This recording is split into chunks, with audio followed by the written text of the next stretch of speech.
Savez-vous qu'on peut décoder et avec beaucoup de détails tout ce qui se passe dans notre vie, dans notre tête, nos préoccupations actuelles, nos difficultés, notre capacité, nos différents talents en fait, nos faiblesses aussi, et tout ça en décodant notre corps, ou plutôt nos corps, du plus subtil au plus concret, tout est écrit. Évidemment, il y a plusieurs façons de faire ça. Ça dépend par lequel de nos corps on va y aller, on va passer pour faire le décodage. Et oui, on peut décoder nos habitudes, nos tendances, nos faiblesses, nos forces et même notre vie en décodant notre physique, notre corps physique, hein, qui est vraiment le plus visible. Et vous savez comme moi à quel point que avant que ça atterrisse dans notre corps physique, on le ressent dans notre corps, on va l'appeler le corps d'énergie.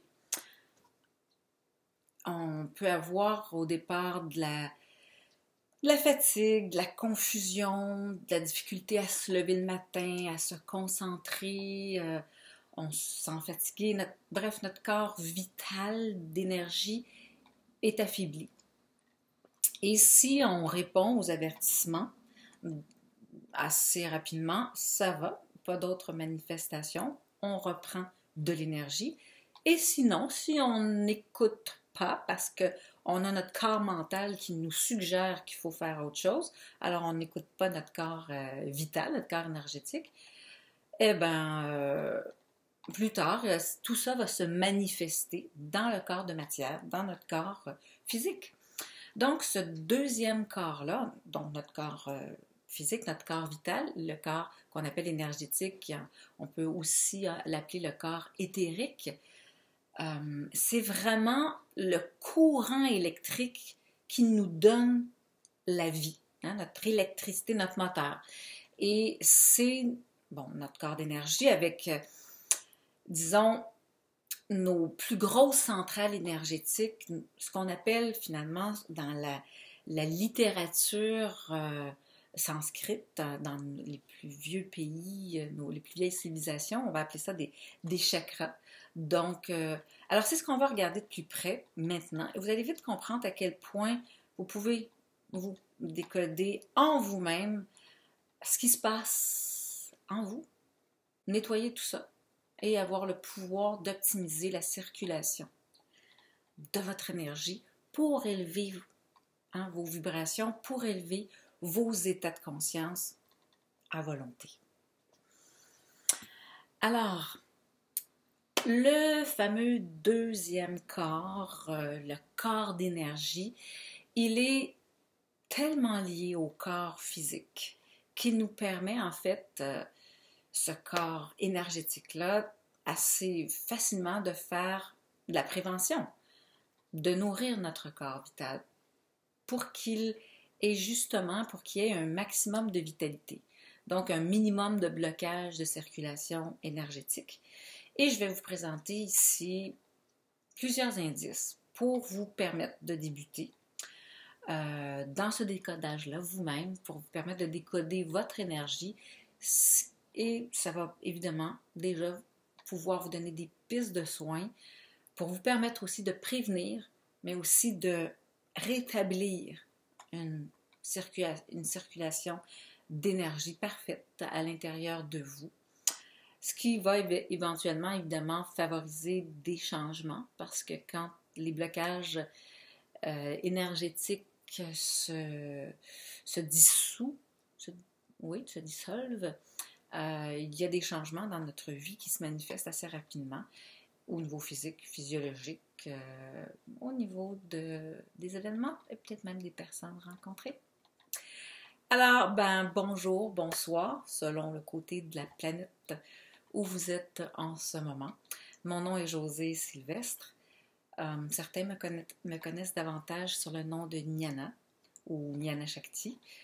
Alors oui, je vais vous présenter maintenant les possibilités de décoder ce qui se passe dans votre vie, ce qui se passe par l'intermédiaire, en fait, du corps énergétique et plus précisément, en fait, de nos 7 plus puissants centres énergétiques qui sont situés en fait dans des endroits très précis, c'est-à-dire en fait là où se trouvent nos gros carrefours énergétiques, où est-ce que se croisent nos grandes autoroutes d'énergie à l'intérieur en fait de la colonne vertébrale. Donc des carrefours qu'on peut appeler aussi des roues de vie, les chakras, ou des centres psycho-énergétiques, des centres spirituels, des centres psycho-spirituels. Bref, considérant l'énorme influence de l'état de nos carrefours énergétiques, nos roues de vie, nos chakras, sur notre santé physique et psychologique, je vois vraiment une grande importance à vous présenter ce contenu. Ça me fait vraiment plaisir de vous offrir ça maintenant. Alors, pour commencer, définir un petit peu plus c'est quoi, ils sont quoi ces centres psycho-énergétiques-là? En fait, c'est vraiment des véritables carrefours d'énergie. Hein? On les appelle des chakras en langue sanscrite. Chakra, en fait, ça veut dire roue. En fait, il désigne en sanskrit, le chakra va désigner une roue ou ce qui est en forme de roue ou en forme de disque, tout simplement. Alors, dire qu'on a des roues dans notre corps, pourquoi on dirait ça? En fait, il y a quelque chose comme 5000 ans quand même, là où se trouvait, comme je vous le disais, une des plus anciennes civilisations de la planète en Inde, se trouvaient des érudits déjà, qu'on appelait des grands sages, qu'on appelle encore aujourd'hui des grands sages, de par leur connaissance, leur intuition qui était jumelée, on va voir un peu plus loin pourquoi, leur expérience. Eux, ils avaient identifié que effectivement, on a des centres énergétiques qui ont finalement, quand on peut les percevoir, la forme d'une roue. Il faut savoir aussi que notre corps, peut-être vous expliquer davantage, notre corps est un champ électromagnétique. Hein, la science reconnaît maintenant aujourd'hui qu'on fait de l'électricité, c'est-à-dire que chacun de nos 100 000 millions de cellules à l'intérieur de notre corps est capable et fait en fait continuellement une communication, c'est-à-dire qu'elle émet de la lumière et elle reçoit de la lumière. Ça veut dire que même nos cellules épithéliales, les cellules de notre peau, émettent de l'information et en reçoivent. Donc, on communique même avec ce qui nous entoure. Maintenant, c'est plus une théorie, c'est prouvé, c'est plus une hypothèse, en fait, c'est prouvé. Donc, c'est un phénomène naturel qu'on peut observer. Donc, pour tous ceux qui parlent d'aura, hein, voir cette fameuse bande d'énergie lumineuse autour de ce qui vit, c'est normal. Et ça fait plaisir. Moi, étant enfant, je voyais ça très, très facilement. Comme une lumière plus ou moins colorée, encore aujourd'hui d'ailleurs, parce que c'est ça, c'est notre champ électromagnétique qu'on émet, la vibration de chacune de nos cellules qui vibrent toutes. Donc, et ce fameux champ électromagnétique-là, en fait, il est émis par tout un canal, tout un réseau, en fait, de canaux énergétiques qui est situé partout à travers le corps. C'est comme si on avait des petites veines, nos petites veines par lesquelles passe le sang. Ben à ce moment-là, il y a des petites veines partout dans notre corps et ces canaux-là, ce réseau de canaux-là, ben c'est par là que que l'énergie est distribuée partout à travers le corps. Ces canaux-là, on les appelle les nadis dans cette civilisation indienne. Et puis, dans les enseignements traditionnels, en fait, qui sont millénaires, on dit, hein, il est écrit, on retrouve dans les différents textes, dans les Védas, qui datent d'au-dessus de 5000 ans, entre 3000 et 5000 ans pour les écrits, 3000 ans, de ce qu'on a rapporté au-dessus de 5000 ans. Il y aurait 72 000 de ces petits canaux énergétiques-là qui servent à la circulation d'énergie qu'on appelle le prana. Alors, comment se forment les chakras? Les chakras, ce sont ces roues-là, ce sont des points de jonction hein, des carrefours d'énergie, on l'a dit, tout simplement comme s'il y a plusieurs routes, hein, à la circulation qui se croisent, ça fait un carrefour, un rond-point qu'on appelle. Bien, c'est exactement la même chose à l'intérieur de notre corps. Et ça, des canaux, on se comprend que des canaux qui se croisent à l'intérieur de nous, des mini-chakras, bien, il y en a des milliers, il y en a plein. De ces carrefours d'énergie-là. Et ils sont localisés, non pas dans notre corps physique, hein, on va pas, si on fait si on dissèque le corps physique, on ne va pas les voir. Ils sont dans le corps éthérique, dans le corps d'énergie. Ces roues de vie-là qu'on appelle des chakras en sanskrit. Donc, il y aurait 107 points d'énergie les plus importants, qui sont appelés aussi les marmas. Et puis, il y en aurait 21 aussi qui sont encore plus importants sous les pieds, les genoux, les coudes, les paumes des mains, évidemment, dans l'extrémité des doigts aussi, hein? Alors, à chacune des articulations. Donc, 21, disons, croisements mineurs, dans les oreilles, les yeux aussi. Donc, bref, notre sujet ici principal, c'est vraiment les 7 principaux qui sont situés à l'intérieur de la colonne vertébrale, tout au long de la colonne vertébrale.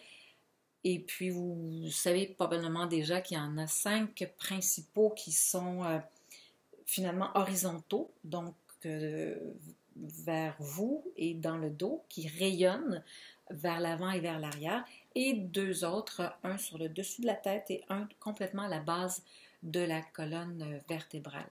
Donc, 7 grands centres psycho-énergétiques ou centres spirituels, des centres psychiques, qui sont le plus souvent représentés dans la littérature par des fleurs de lotus, avec un certain nombre de pétales. Et d'ailleurs, si vous faites des méditations et vous allez à l'intérieur de vous, puis que vous rentrez en connexion avec ces centres énergétiques-là, ça ressemble à un... C'est drôle de voir que, ah oui, ça ressemble à une fleur, en fait.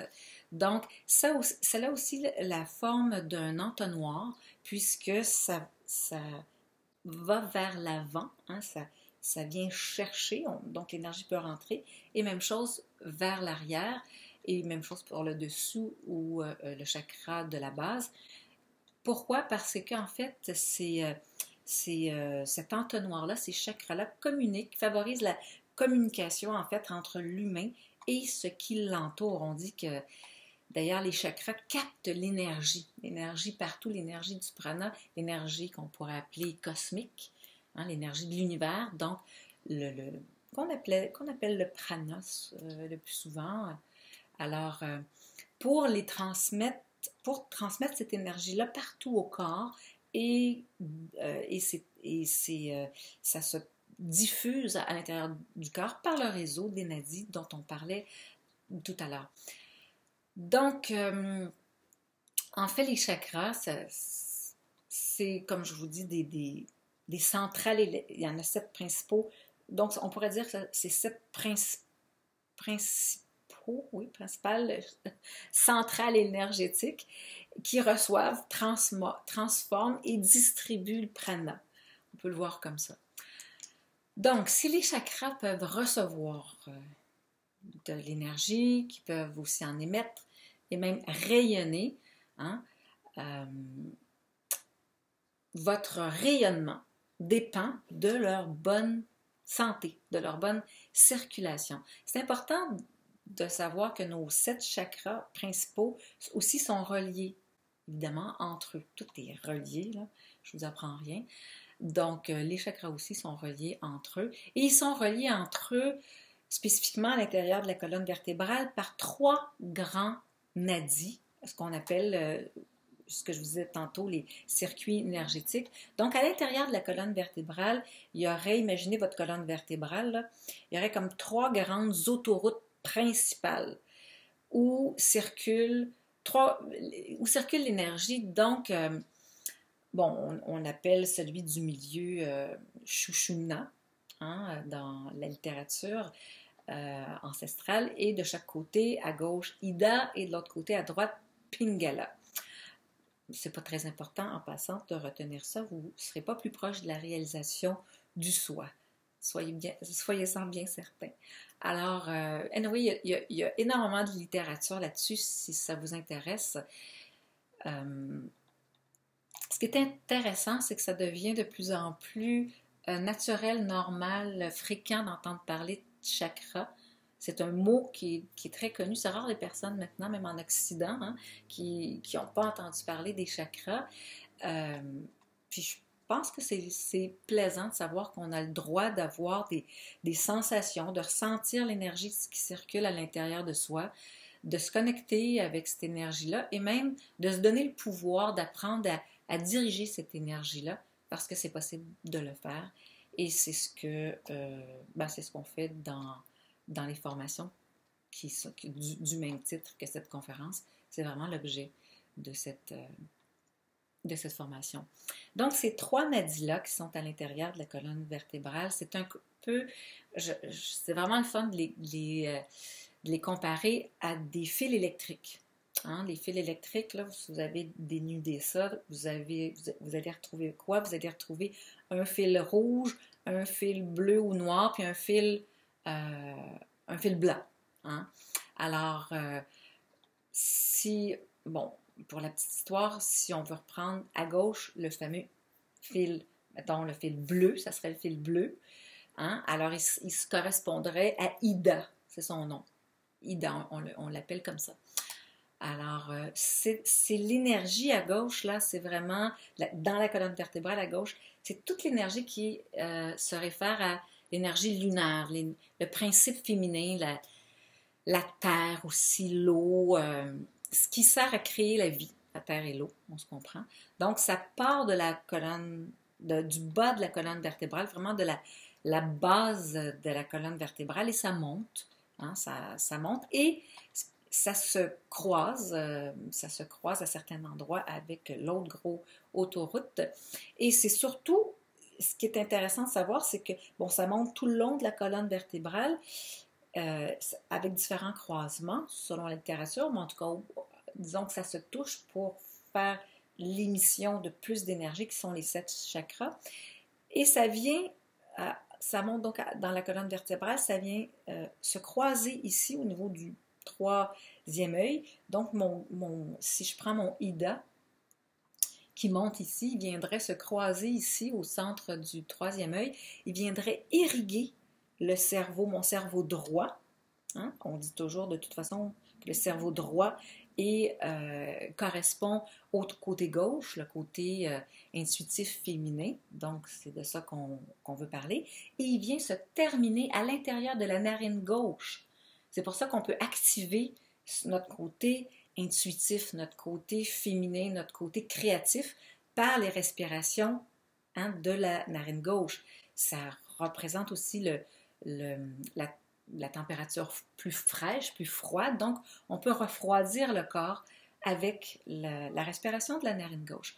Ça régit aussi tout ce qui est la force mentale, hein, l'aspect émotionnel, et tout ce qui est trait aussi au système nerveux parasympathique.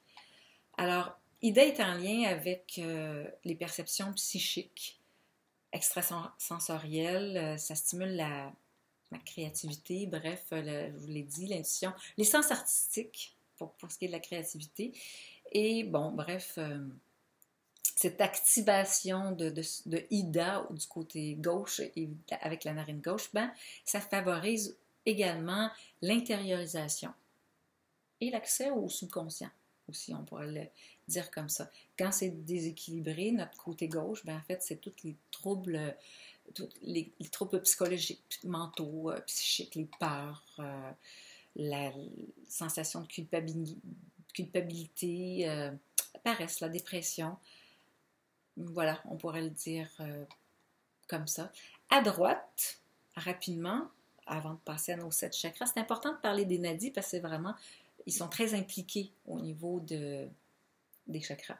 Donc, à droite, dans la tradition, on appelle cette autoroute qui fait monter l'énergie à droite dans la colonne vertébrale, on l'appelle Pingala. Et dans notre petite analogie, ce serait le fil rouge, notre fil d'électricité rouge, qui représente l'énergie solaire, qui représente le principe masculin, et associé aux éléments du feu et de l'air. Donc, c'est ça le feu et l'air qui crée l'énergie. Hein? Si j'ai du feu puis je mets de l'air, bien, le feu grandit. Donc, même chose, ça monte à l'intérieur de la colonne vertébrale du côté droit. Ça vient se croiser ici, hein, au niveau de notre glande hypophyse du troisième œil. Ça vient irriguer le côté gauche. On est d'accord que le côté gauche est relié, du cerveau est relié avec la main droite et tout le côté droit. Et ça revient, en fait, ça sort, les deux sortes, ils sont reliés au niveau de la couronne ici, et ça revient terminer au niveau de la narine droite. Alors, une façon d'activer, bien sûr, d'activer la narine droite, c'est tout simplement en bouchant, en venant boucher. On la bouche souvent avec l'annulaire ici.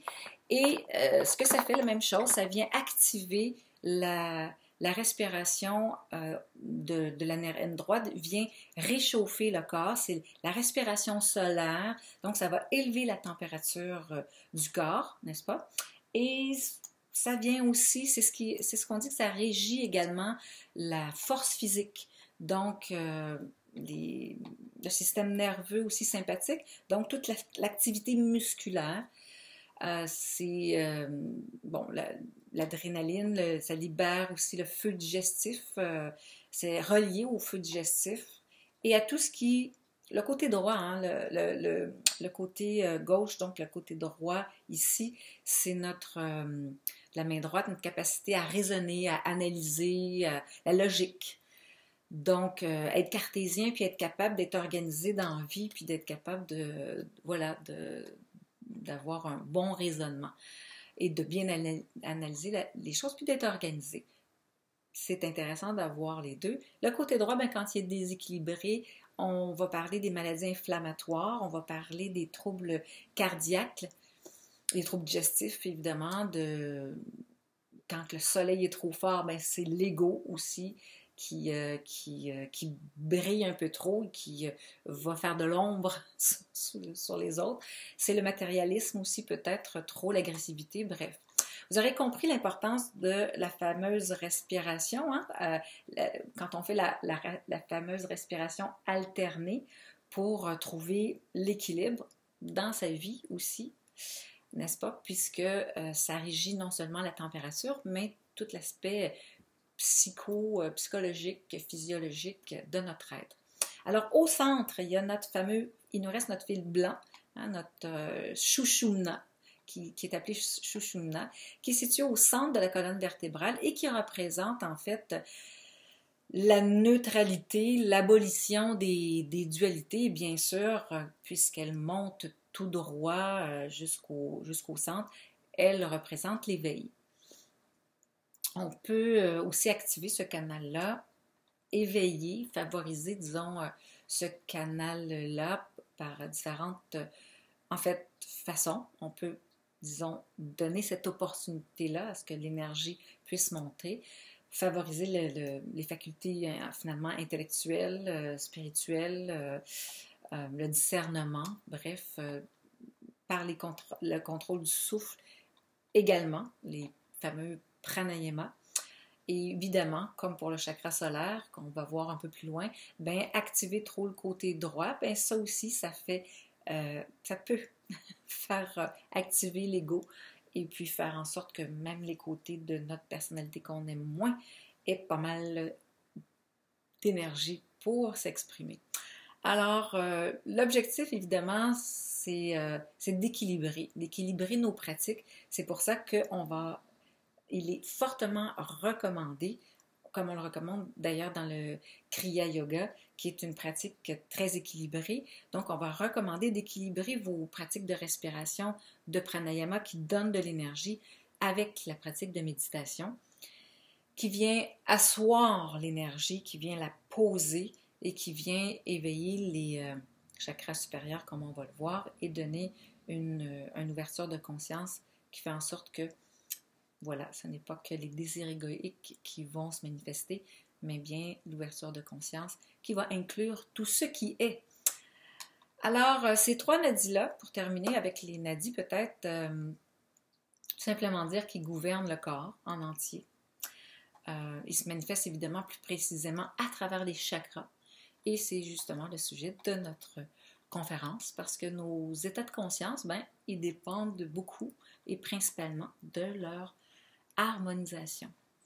Donc déjà, je pense que vous avez saisi que les corps subtils qui sont représentés par les chakras et les nadis, c'est vraiment la représentation de notre condition psychologique, énergétique, psycho-énergétique, physiologique, notre métabolisme finalement de notre corps, mais aussi de notre caractère et de nos comportements. Alors, ce qu'il faut savoir, un chakra, là, ça a toujours un mouvement de rotation. Hein?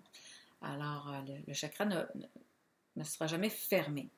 Il peut être plus ou moins fermé, mais il n'est pas fermé tant que vous êtes en vie, en tout cas. Donc, il peut tourner d'un côté ou de l'autre, il peut être désaligné, il peut ralentir, il peut s'encrasser, il peut s'emballer, avoir de la tension, donc pour toutes sortes de raisons. Par ailleurs, les chakras, comme je vous le disais, ne peuvent jamais être complètement inactifs, hein, à moins que, comme je vous le disais, vous soyez mort. Donc, la circulation d'énergie qui passe à travers ces chakras-là, ce qui est intéressant, c'est qu'elle soit fluide, comme une autoroute, que ça circule bien. D'accord? Alors, chaque chakra est associé, on va le voir plus en détail, avec un endroit du corps très spécifique, mais les chakras, en fait, sont situés, comme je vous le disais, dans le corps énergétique, dans le corps éthérique, même si on dit qu'ils sont associés à certains organes, certains endroits très précis, évidemment, ils ne sont pas visibles à l'œil nu, quoique oui, ils peuvent être visibles à les yeux ouverts ou les yeux fermés, si vous développez une sensibilité pour le faire, c'est tout à fait possible. Il y a des personnes qui vont dire, mais non, moi, j'ai jamais rien vu, je n'y crois pas. Alors, à ceux-là, je répondrai, écoutez, je ne sais pas si vous avez déjà expérimenté l'amour dans votre vie. Alors, si oui, ben, vous êtes en mesure sûrement de dire que l'amour existe, et pourtant, vous n'en avez jamais vu. L'amour, on ne peut pas l'avoir. Alors, l'énergie, c'est la même chose. Vous savez que l'énergie, elle existe. On le sait tous. Sauf qu'on ne peut pas la voir, mais on peut développer une sensibilité pour vraiment l'apercevoir et même la voir. Donc, chacun des chakras correspond aussi à un élément. La terre, l'eau, le feu, l'air, l'éther. Un organe des sens. On va le voir, l'odorat, l'ouïe, le goût, la vue, à des organes aussi, des organes physiques, des glandes, très important, une vibration, un son, une énergie, une couleur, et plus encore, hein, des planètes, des minéraux, des plantes pour les équilibrer, et bien sûr, un état de conscience bien spécifique, et on va en parler beaucoup, et vous allez voir à quel point que c'est fascinant, à quel point que quand on développe la conscience de cette circulation d'énergie qui est à l'intérieur de soi, on dit beaucoup en Kriya Yoga, j'adore et je le répète sans arrêt dans mes formations, là où vous mettez votre conscience, vos pensées, l'énergie s'en va à cet endroit-là, toujours, pour le meilleur ou pour le pire. Donc c'est la même chose si vous mettez votre conscience à l'intérieur de vous, l'énergie s'en va là. Donc, c'est ce qu'on peut travailler ensemble. Et je vous invite tellement à le faire parce que c'est vraiment des pratiques que vous pouvez faire de toute façon déjà par vous-même. Je vous invite vraiment à le faire. Donc oui, décoder notre corps énergétique, aussi savoir qu'il est possible de rétablir une bonne circulation dans ces canaux-là. Hein? C'est vraiment comme des autoroutes. Alors, des autoroutes, ça peut être congestionné. Hein? Quand c'est congestionné, ben, ça avance mal. il y a des obstacles, il y a des bouchons, et ces bouchons-là font en sorte que l'énergie circule lentement, et ça a des impacts, évidemment, dans notre corps énergétique. Ça peut rouler trop vite aussi, hein, comme la circulation, même si ça roule trop vite, c'est aussi dangereux, ça peut causer des accidents, hein, comme si vous faites de la haute pression, hein, au niveau de vos artères, ben, la circulation énergétique dans nos autoroutes d'énergie, c'est la même chose. Ça peut aussi être plein de trous. Ça, c'est facile à imaginer. Vous avez juste à imaginer les routes du Québec. Donc, c'est une comparaison facile. Alors, il faut les remplir, ces trous-là. Il faut les nourrir, les trous qu'on a dans notre, dans nos autoroutes, dans nos canaux d'énergie, pour que ça soit fluide, pour que la circulation soit harmonieuse. Alors, voyons voir ces roues de vie, ces chakras, nos centres spirituels, nos centres, j'aime bien les appeler les centres psycho-énergétiques parce que c'est vraiment, ça définit bien ce qu'ils sont. En 2 mots, j'ai puisé la connaissance de ce que je vais vous présenter là à travers les enseignements yogiques que j'étudie, que j'ai beaucoup lu, évidemment. J'ai beaucoup appris de différents maîtres depuis 30 ans. Beaucoup à travers ma pratique aussi, intuitivement. Je vous dirais que c'est là que ça devient intéressant. Autrement, ça reste une connaissance intellectuelle de plus. Alors, les connaissances intellectuelles, c'est intéressant quand ça peut nous apporter une connexion à soi. Donc, la pratique pour rentrer à l'intérieur de soi. J'ai beaucoup étudié aussi à travers différentes organisations. Mon Dieu, il y a 30 ans, le centre Aurobindo, beaucoup avec je fais des grands stages assez longs avec Arnaud Desjardins de la France, que j'aimais beaucoup lu ses livres d'Arnaud il y a 25 ans. Ensuite, Annie Marquier, Shambhala, l'organisation Shambhala, j'ai fait leur niveau pendant une dizaine d'années. Et puis depuis 10 ans davantage avec le Kriya Yoga, qui est une pratique complète, très harmonieuse aussi. Et j'enseigne le Kriya Yoga de Babaji parce que c'est une pratique complète aussi. Et vous allez voir de toute façon que ce qui est important là-dedans, c'est véritablement, à la fin de la journée, là, c'est la connexion avec vous-même. C'est vraiment la connexion avec votre être intérieur, votre sensibilité, votre intuition et l'écoute de soi. C'est vraiment là que ça se passe et c'est vraiment ce voyage fascinant à l'intérieur de vous auquel je vous invite.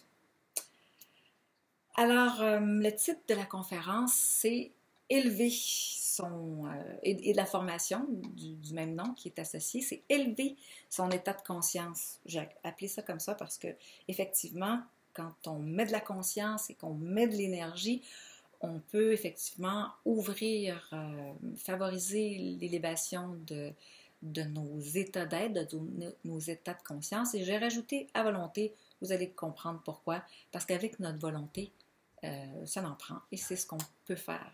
Avec la volonté, c'est relié beaucoup à la conscience, vous allez le voir.